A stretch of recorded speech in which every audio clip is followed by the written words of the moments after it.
Avowed, my dear gamers and gamerettes, is one of the most Xbox things ever created, and proudly did the unexpected.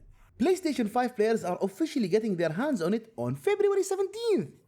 Yay! Which is just one day shy of the game's 1 year anniversary. Exclusivity? Oh, no more. Now it's sharing and playing nicely. If you somehow missed it last year, Avowed is a first/third person fantasy RPG set in the same universe as Pillars of Eternity. But don't worry, this isn't one of those games where you pause the game and read a novel mid-combat. This is magic, swords, spells, and mind-freaking problem solving, all wrapped around a mysterious plague that's ruining the fantasy world. It reviewed well, sold well, and generally landed in that sweet spot of making the critics happy and preventing players from launching a full-on assault on Microsoft. Behind this beautiful game is Obsidian Entertainment, a studio with a long resume of RPGs that either embrace you or steal countless hours of your life. Most of the time, both. Since being acquired by Microsoft, Avowed launched as a big Xbox Game Pass game, and now it's slowly taking a walk into PS5's realm. And while the platform jump alone is already a pretty big deal, that's not the only thing arriving with this release, because Obsidian didn't want this to be another boring porting thing into another console, and in doing so, Unleashed a mini Kraken. now we talk about the stuff that actually makes returning players jump in their freaking gaming chairs like baboons.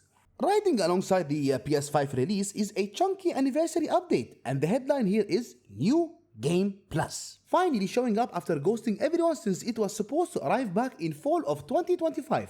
Yep guys, I'm talking about that Game Plus, the one that lived in the any day now drawer, the version where you start fresh at level 1 but keep all your hard-earned gear and abilities. You get to replay the game knowing exactly how everything works, except now you're a bazooka with the power of a nuke. And the looks of a Chucky doll. You'll finally get a chance to rewrite your story while stomping on everyone and everything. And if that wasn't enough, Obsidian decided to crank the difficulty knob and then snap it off. The update also introduces stronger, customizable enemies with special resistances, which means fights are no longer just hit, oopa, thing died. Now it's more like Hit? Oh my god, it doesn't care. Brrr, panic slowly. Then we adapt. it adds longevity in an immersive and challenging way, especially for players who already know the game inside out and want to be severely and kindly punished as if they committed an avowed sin. Get it? Ah, come on, that was a good one. Whatever. Then there is the character race expansion, which honestly feels like something that should have been there from day one. But hey, come on, better late than never. At the game's launch, your options were basically human or elf. It's classic, it's safe, it's, very fantasy. Sure, I mean, you're technically always a godlike, but visually, you are pretty limited. This update, though, blows that door wide freaking open.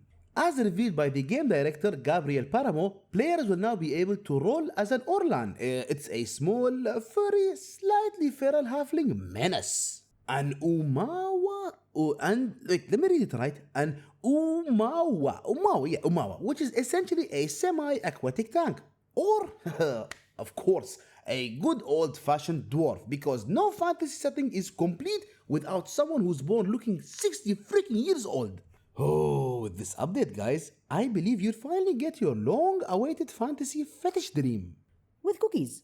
And the final piece of this amazing Yu-Gi-Oh puzzle, quarter staffs. Finally, one of the most requested weapon types is being added, which tells you two things. One, players really wanted more melee variety. And two, Obsidian actually listens. It's another option in combat that fits perfectly with magic-focused or hybrid builds, and it adds a different rhythm to fights that, aren't just swords and spells doing the usual same old dance. Altogether, this update isn't flashy for the sake of it. It's practical, it's player-focused and clearly aimed at keeping Avowed alive and kicking well into its second year. Now, my dear gamers and gamerettes, let me rant for a second, because listen, a console exclusive jumping ship to another console, do you remember how it used to be treated? It was treated like a diplomatic incident. Sirens everywhere, forums on fire, someone yelling traitor in all caps. But now, Well, now it's just, it's just happening. And between me and you, listen, I don't love it, but I'm not against it. A game crossing over, I don't consider it a loss. It's more of a glow up, really. I mean, more players, they get access, more players talk about it, and suddenly the game has a longer shelf life instead of, quietly aging in one console like forgotten Chinese leftovers. And trust me, you don't want to eat that after 2 freaking days. If you really think about it, it's a win for everyone. I mean, it's a win for the developers, it's a win for the players, and it's a win for anyone who doesn't enjoy, buying a second console just to play one game and then stare at it like, well, that was financially irresponsible. And guys, I know, trust me, I know some of you, they have those, limited edition controllers or maybe limited edition consoles, you want to brag to yourself, not to others, to yourself.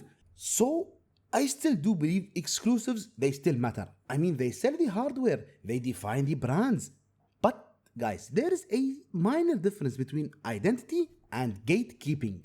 When a game proves itself, letting it breathe on another platform feels less like a betrayal and more like a confidence or a power move.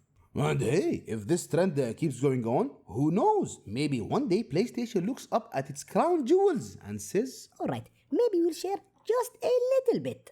Like, guys, imagine God of War showing up somewhere unexpected, or The Last of Us, emotionally devastating a whole new audience. Or Marvel Spider-Man swinging into platforms it absolutely does not need, but would still dominate anyway. Now, I'm not saying it will happen.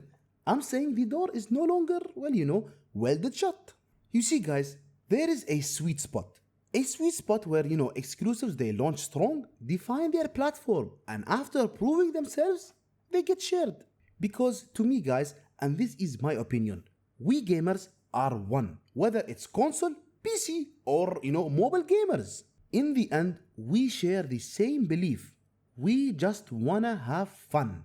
And sealing a game away behind a console for the sake of identity or branding or profit or whatnot, sort of, contradicts my beliefs of uniting gamers as one.